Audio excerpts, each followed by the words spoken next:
వెంకటేశ్వర స్వామి కథ. శ్రీ వెంకటేశ్వర స్వామి మహత్యము. శుక్లాంబరధరం విష్ణుం శశివర్ణం చతుర్భుజం ప్రసన్నవదనం ధ్యాయేత్ సర్వవిఘ్నోపశాంతయే.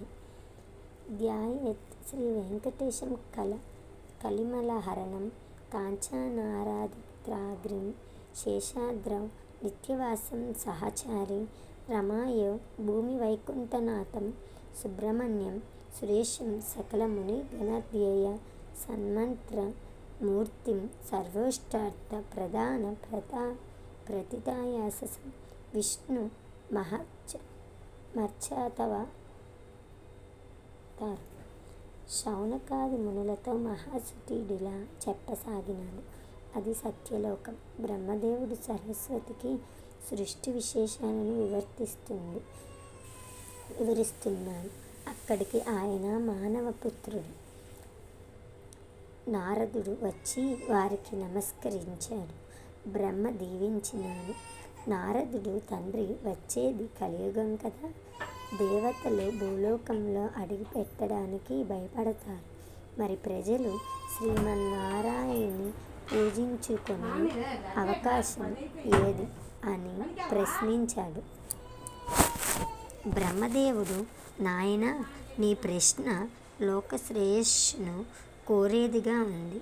ఆ భగవానుడు కరుణామయుడు అని చెప్పగా బ్రహ్మవాక్యం తప్పక జరుగుతుందని నారదుడు సంతుష్టుడైన.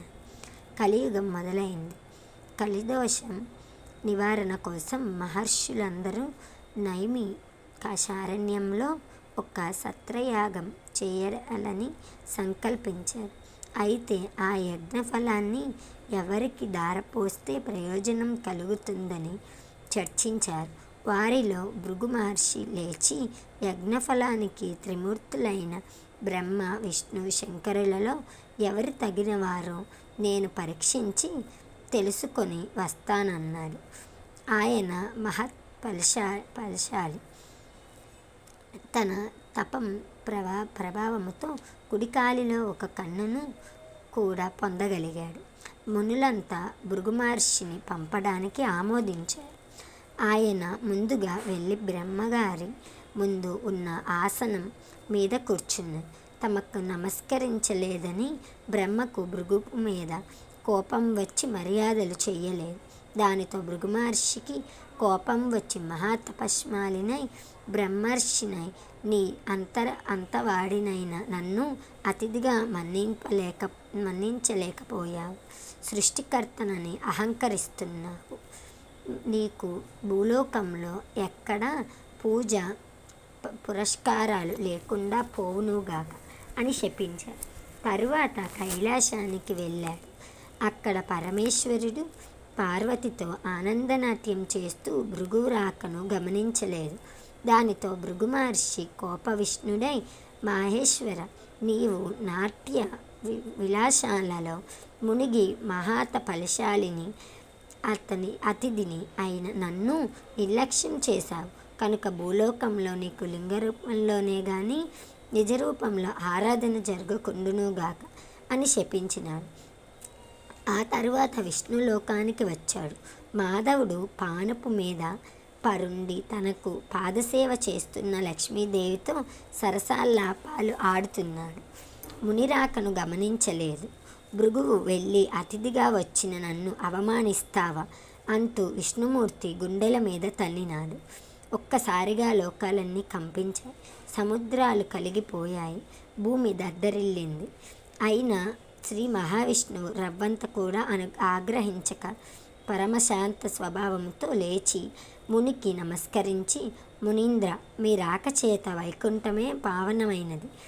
మీ రాకను గమనించలేని నా అవినయాన్ని మన్నించండి అంటూ భృగు మహర్షికి పాదాలెత్తుతూ కాలిలో ఉన్న జ్ఞాననేత్రాన్ని చిదిపివేశాడు. భృగు మహర్షికి గర్వభంగమైనది. విష్ణుమూర్తికి నమస్కరించి, ఓ దేవాదేవ, మీ వంటి సత్యగుణ సంపన్నులు 14 లోకాలలోనూ లేరు. నా అహంకారాన్ని మన్నించండి.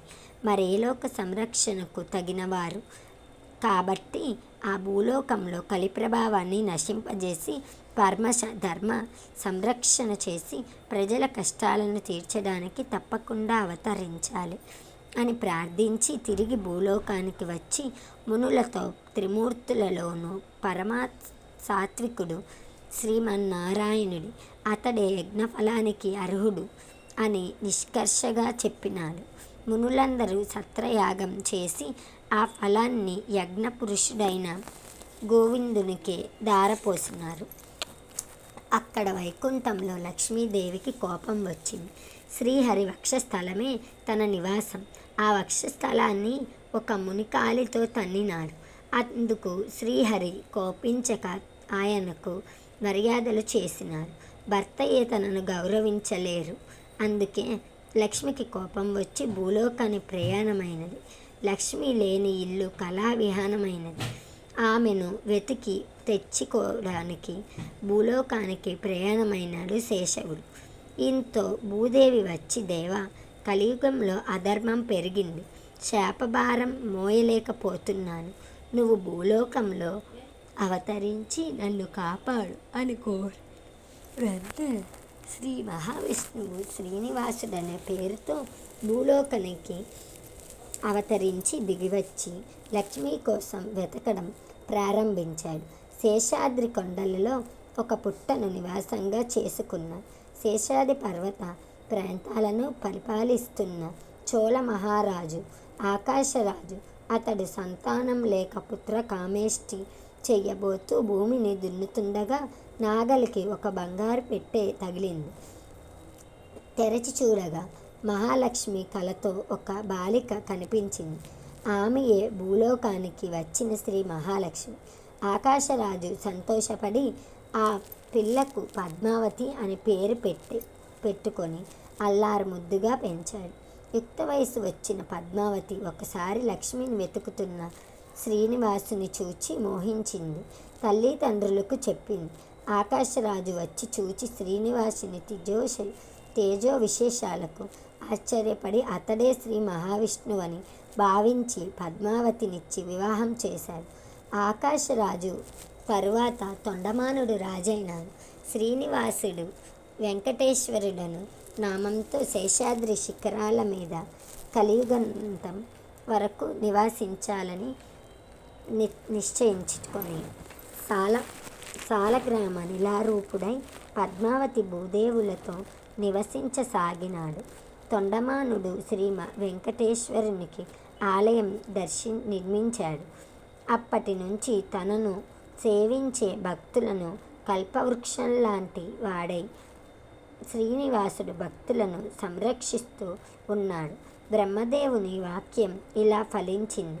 ఒకసారి నవగ్రహాలలో 7వ వాడైన శనిదేవునికి నెవ్వరూ భక్తితో సేవించడం లేదని, భయంతో మాత్రమే పూజిస్తున్నారని విచారం కలిగింది. కలియుగ దైవమైన శ్రీ వెంకటేశ్వర స్వామిని గురించి తపస్సు చేశాడు. ఆ దేవుడు ప్రత్యక్షం కాగా శనిదేవుడు, స్వామి, నా పేరు వింటే ప్రజలు భయపడుతున్నారు, అందరినీ పూజించినట్లు నన్ను పూజించడం లేదు. ఇంక నుంచి నాకు ప్రీతి అయిన శనివారం నాడు నన్ను ధ్యానించి ఆరాధించి ఆ పైన నిన్ను పూజించిన వారికి సర్వదేవతలను పూజించిన ఫలం ఆ ఒక్క రోజులోనే రావాలని కోరుకున్నాను. అందుకు స్వామి చిరునవ్వు నవ్వి, శనేశ్వర, నీ కోరిక సమంజసంగాను ఉంది. అసలు నీకు నాకు భేదం ఏముంది? 6 వారాలు దాటక 7వ వారం అంటే ఇష్టపడతావు. నేను 6 కొండలు దాటాక 7వ కొండ మీద ఉంటాను. నువ్వు నీల నల్లని వర్ణుడివి, నేను నీలవర్ణుడిని. నువ్వు శనిదేవుడువు, నేను శనిదేవుడిని. శుకము నియతే ఇది నీ వలన భక్తులకు అందించబడుతుంది. నువ్వు తలచుకుంటే నీ భక్తులను మహారాజ్యాధిపతులను చేస్తావు. నేనంతే కదా. నువ్వు సప్తానుగ్రహానివి, నేను సప్తగిరీషుడను. సామాన్య మానవులకు ఈ విశేష విజయాలు తెలియక నువ్వంటే భయపడుతున్నారు. నన్ను వేరుగా చూస్తున్నారు. నువ్వు కోరిన వరాన్ని అనుగ్రహిస్తున్నాను. భక్తులు ఒక శనివారం నాడు ప్రారంభించి 7 శనివారాల పాటు నన్ను ముందు పూజించి ఆ తరువాత నిన్ను పూజిస్తూ ఒక మహావ్రతంగా ఆచరిస్తారో వారికి నవ్విచ్చే ఫలంతో పాటు నా సంపూర్ణ అనుగ్రహం కూడా లభిస్తుంది. సమస్త శని దోషాల నుంచి వారు విముక్తులై సౌఖ్యాన్ని పొందుతారు. ఆరోగ్య ఐశ్వర్యాన్ని సకల శ్రేయస్సులను పొందుతారు. ఇందులో సంశయమేమీ లేదు అని వరమిచ్చాడు. సౌనకాది మహామునులంతా సుతుడు చెప్పింది విని చాలా ఆనందించి ఈ సప్త శనివార వ్రతం ఆచరించి శ్రీనివాసుని అనుగ్రహం పొందిన వారెవరైనా ఉంటే వారి కథను వినిపించుమని అతనిని అడిగారు. సుతుడు చెప్పడం ఆరంభించాడు. కుమ్మరివాని భక్తి. ఆదిత్య పురాణమున భగవంతుడు కృతయుగమున నరసింహస్వామిగాను, త్రేతాయుగమున శ్రీరామునిగాను, ద్వాపరయుగమున శ్రీ విష్ణువుగాను, కలియుగమున శ్రీ వెంకటేశ్వర స్వామిగాను వెలసును అని చెప్పినవి. స్కంద పురాణమున కార్తికేయుడు, కృతయుగమున స్కందునిగాను, త్రేతాయుగమున కుమారస్వామిగాను, ద్వాపరమున సుబ్రహ్మణ్యునిగాను, కలియుగమున శ్రీ వెంకటేశ్వర స్వామిగాను జన్మించినని పలుకుచున్నవి. మార్కండేయ పురాణమున భగవంతుడు శ్రీహరి షణ్ముఖునిగా అవతరించి కలియుగమున ఏకముఖుడగు కుమారస్వామిగాను, వెంకటాచలపతిగాను దర్శనమిచ్చుచున్నాడు అని చెప్పబడినది. కుమ్మరివాని భక్తి. శ్రీ వెంకటేశ్వర స్వామి అనుగ్రహము. తిరుపతి మహాక్షేత్రమునకు సమీపమున నొక పల్లెలో భీముడు అను కుమ్మరివాడొకడు కలడు. అతడు పేదవాడు. కుండలను తయారు చేసి వానిని అమ్ముకొని జీవించెడివాడు. వానికి శ్రీ వెంకటేశ్వర స్వామిపై భక్తి ఎక్కువ. చిరకాలము దేవుని పూజింపవలేను అని ఎన్నను కుటుంబ పరిస్థితిని బట్టి వానికి అట్టి అవకాశం ఉండేది కాదు. అందువలన తాను సారెపై కుండలను తయారు చేయు ప్రదేశమును శ్రీ వెంకటేశ్వర స్వామి వారి ప్రతిమనుంచుకొనెను. సారెపై కుండలను తయారు చేయునప్పుడు తన చేతితో అంటిన మట్టిని పుష్పముగా చేసి భక్తితో స్వామివారి ప్రతిమ వద్ద నుంచుచుండివాడు. అచ్చట నతడు పని చేసినంత కాలము వాని చేతికి అంటిన మట్టిని పుష్పములుగా చేసి స్వామివారి ప్రతిమ యొద్దనుంచుట వానికి నిత్య కృత్యమయ్యెను. ఆ ప్రాంతమును పరిశీలించు రాజు తొండమానుడు కూడా శ్రీ వెంకటేశ్వర స్వామి యందు శక్తి కలవాడు. అతడు ప్రతిదినమును వెంకటాచలమునకు పోయి స్వామివారిని బంగారు పూలతో అర్చించెడివాడు. అతడు పూజించి ఉంచిన బంగారు పూల స్థానమును మట్టి పూలు స్వామివారి వద్ద నుండెడి. తొండమానుడి విషయమును గమనించెను. తానుంచిన బంగారు పూల స్థానమున మట్టి పూలు ఉండుట వానికి అర్థము కాలేదు. అర్చకులు తానుంచిన బంగారు పూలను అపహరించి మట్టి పూలనుంచుచున్నారని యజమాను అనుమానించెను. తన భటులను కాపలాగా నుంచెను. రాజు ఎన్ని విధములుగా యత్నించినను బంగారు పూల స్థానమున మట్టి పూలవే స్వామివారి యొద్ద నుండెడి. మహారాజునకు మానసిక వ్యధ పెరిగెను. చింతాపీడితుడైన వానికి శ్రీ వెంకటేశ్వర స్వామి కలలో కనిపించెను. రాజా సమీప గ్రామమును భీముడను కుమ్మరి ఒకడు కలడు. అతడు కుండలు చేయుచు చేతికి అంటిన మట్టిని పుష్పములుగా చేసి ఆ ప్రతిమ వద్ద నుంచుచున్నాడు. అతడు కుమ్మరి అయినను కుండలు చేయుచున్నను నన్ను నిత్యము ధ్యానించు మూఢభక్తుడు నా స్మరణమును ధ్యానమును విడువని అతడు మహాభక్తుడు. వాని భక్తి ప్రభావమున అతడుంచిన మట్టి పువ్వులు ఇచటి నా సన్నిధానమును చేర్చున్నవి. నీ ఉంచినట్టి బంగారు పూలు అతడుంచిన పూలందు నిలువలేదు, మగుచున్నవి. భక్తిలో అతడు నీకంటే ఉత్తముడు, విచారింపుకుము అని ఆ రాజును ఊరడించెను. తనకు మించి భక్తుడొకడున్నాడని స్వామివారు చెప్పిన మాటలు మనసులో నిలిచినవి. తన కలను స్వామివారి మాటలు విని పరిశీలించుటకై వెంకటాచలము సమీపమునున్న పల్లెలో భటులతో కలిసి తిరగసాగెను. ఒక పల్లెలో సారెపై కుండ నుంచి త్రిప్పుచు చేతికి అంటిన మట్టిని పుష్పముగా చేసి సమీపముననున్న శ్రీ వెంకటేశ్వర స్వామివారి ప్రతిమ వద్ద పడునట్లు నేర్పుగా విసర్చు కుండలను చేయు భీముని చూచెను. రాజు వానిని చూచి ఆశ్చర్యపడెను.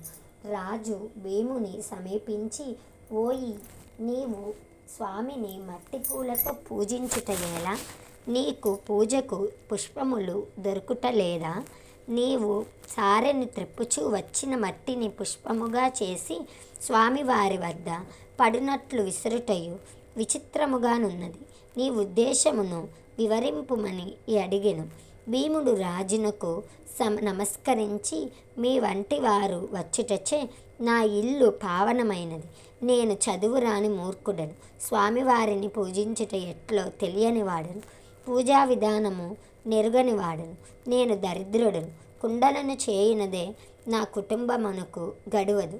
కావున నేను ఉదయము నుండి సాయంకాలము వరకు కుండలను చేయక తప్పదు. పూజా విధానము తెలియనివాడను, కుటుంబ పోషణకై కుండలను చేయక తప్పదు. ఇట్టి నేను తీరిక లేక ఇట్లు చేయుచున్నాను, క్షమింపుడు. నేను శ్రీ వెంకటేశ్వర స్వామి వారిని నమ్మినవాడను. చేతికి అంటిన మట్టినే పుష్పముగా చేసి ఇట్లు స్వామివారికి తలచుకొనుచు సారె వద్ద నుండి లేవరాని స్థితిలో నుండటచే ఇట్లు మట్టి పూలను స్వామివారక్కడ పడినట్లు విసరుచున్నాను అని భయభక్తులతో వినయముగా మహారాజునకు తన పరిస్థితిని వివరించింది. కుమ్మవాని మాటలను విన్న రాజు మిక్కిలి ఆశ్చర్యపడెను. కుమ్మవాని భక్తికి మెచ్చి వానికి ధనమునిచ్చి తన రాజ్యమునకు పోయెను. ఆ తరువాత కొంతకాలమునకు భీముడు మరణించి స్వర్గమును చేరెను. శ్రీ వెంకటేశ్వర స్వామి భీముని భక్తికి మెచ్చి, నాకు ఇక నుండి ప్రసాదములను మట్టి పాత్రలతోనే నివేదింపవలెనని తొండమాను మహారాజునకు కలలో కనిపించి చెప్పెను. ఆనాటికి ఈనాటికి స్వామివారి సన్నిధిలో ఈ ఆచారమును పాటించుచు మట్టి కుండలతోనే ప్రసాదమును స్వామివారికి నివేదన చేయుచు ఆరాధించుచున్నారు. తొండమానుడు శ్రద్ధాభక్తులతో శ్రీ వెంకటేశ్వర స్వామిని అర్చించుచు నిత్యోత్సవములు, రథోత్సవములు, సమారాధనలు మున్నగు వానిని జరిపించుచు చివరకు మరణించి విష్ణులోకమును చేరెను. శనివార వ్రత కథ. దేవదత్త దంపతుల కథ. పూర్వకాలం కాంచీపురంలో దేవదత్తుడనే ఒక బ్రాహ్మణుడుండేవాడు. అతడు వేదాంగ పారంగతుడు. అతని భార్య మాలిని. వారిద్దరూ అతిథుల్ని అభ్యాగతుల్ని ఆదరిస్తూ గృహస్థ ధర్మాన్ని పాటిస్తుండేవారు. వారికి శ్రీ వెంకటేశ్వర స్వామి ఇలవేలుపు. ఒకనాడు వారింటికి కాశీయాత్ర చేసి వచ్చిన ఒక బ్రహ్మానోత్తముడు వచ్చాడు. ఆ దేవదత్త దంపతులు ఆయనను సాక్షాత్ వెంకటేశ్వర స్వామిగా భావించి అతిథి మర్యాదలు చేశారు. భోజనానంతరం ఆ బ్రాహ్మణుడు వారి జాతకాలు పరిశీలించి చూసి, జాతకం ప్రకారంగాను గోచార ప్రకారంగాను దేవదత్తునికి శనిదోషం వల్ల అపమృత్యు కలిగే సూచనలు కనబడుచున్నాయని, ఆ పరమృత్యు దోష పరిహారం కోసం 7 శనివార వ్రతం చేసి అటు శనేశ్వరుణ్ణి ఇటు శ్రీ వెంకటేశ్వర స్వామిని భక్తి శ్రద్ధలతో ఆరాధించవలసిందని. అమ్మ, నీవు శ్రద్ధ వహించి నీ భర్తను కూడా సప్త శనివార వ్రతం చెయ్యడానికి ప్రోత్సహించి నీ సౌభాగ్యాన్ని నిలుపుకోవాలి సుమా అని హెచ్చరించాడు. సప్త శనివార వ్రత విధానాన్ని కూడా వివరంగా బోధించి సెలవు తీసుకొని తన దారిని తాను వెళ్ళాడు. దేవదత్తుడికి తారాబలం చంద్రబలం సరిపోయిన ఒక శుభదినాన ఆ దంపతులిద్దరూ బ్రహ్మముహూర్తైన తెల్లవారుజామున 4 గంటలకు లేచి స్నాన ధ్యానాదులు సర్వర్తించి ఇంటిలో ఈశాన్య భాగాన పూజాపీఠం పెట్టి మండపం వేసి వెంకటేశ్వర స్వామి చిత్రపటం పెట్టి పూజా సామాగ్రులు నైవేద్య పదార్థాలు అంటే కొబ్బరికాయలు, అరటిపళ్ళు, నల్లద్రాక్ష పళ్ళు, 7 చిమ్మిలి ఉండలు సిద్ధం చేసుకుని ఉదయం పూజ చేసి ఆనాడు సాయంకాలం దాకా ఉపవాసం చేసి సాయంకాలం పళ్ళు కాయలతో పాటు 7 లడ్డూలు కూడా నైవేద్యానికి సిద్ధం చేసుకొని సాయంకాలం పూజ చేసుకొని ఒక బ్రహ్మణుని పిలిచి ఆయనకు భోజనం పెట్టి ఆ పైన వారు భుజించి మొదటి రోజు వ్రతం యథావిధిగా నిర్వర్తించారు. ఆ విధంగా వరుసగా వారు 7 శనివారాల పాటు వ్రతాన్ని భక్తి శ్రద్ధలతో కొనసాగించారు. 7వ శనివారం వ్రత పరిసమాప్తి చేసి భోజనం చేసి కొంతసేపు శ్రీ వెంకటేశ్వర స్వామి మహిమలు వర్ణించుకుంటూ కాలక్షేపం చేసి ఏ నడిజాములోనూ కొంచెం నిద్రించారు. ఆ దంపతుల భక్తి శ్రద్ధలకు పూజా విశేషాలకు ప్రసన్నుడై శ్రీ వెంకటేశ్వర స్వామి మాలిని దేవికి స్వప్నంలో సాక్షాత్కరించి పరమసాధ్వీమి ఈ దంపతులిద్దరూ శ్రద్ధా భక్తులతో చేసిన సప్త శనివార వ్రతానికి నాకు చాలా సంతృప్తి కలిగింది. ఆ వ్రత ప్రభావం వల్ల నీ భర్తకు శనైశ్వర దోషం అపమృత్యు భయం కూడా తొలగిపోయింది.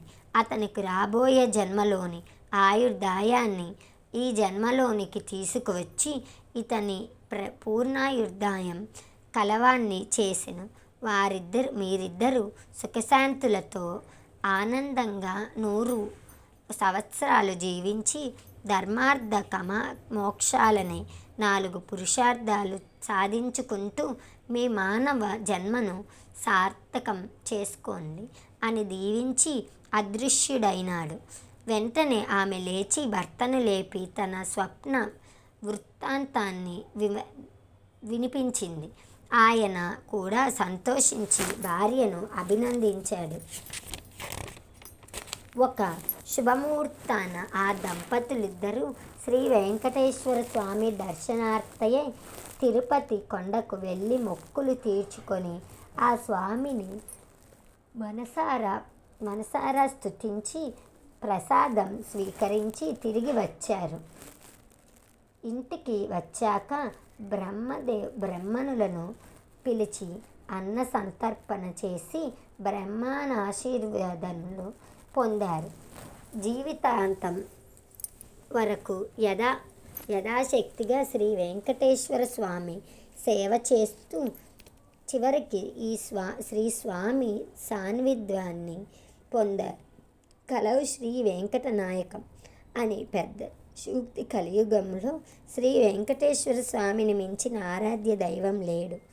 ఈ సప్త శనివార వ్రతంతో ఆయన ఆరాధించిన వారికి శనిదోషాలు తొలగి శ్రీ స్వామి అనుగ్రహం లభిస్తుందని సుతుడు సౌనకాది మహామునులకు వినిపించాడు. వారు విని ఆనందించారు. కలియుగమున శ్రీ వెంకటేశ్వర స్వామియే ప్రత్యక్ష దైవము.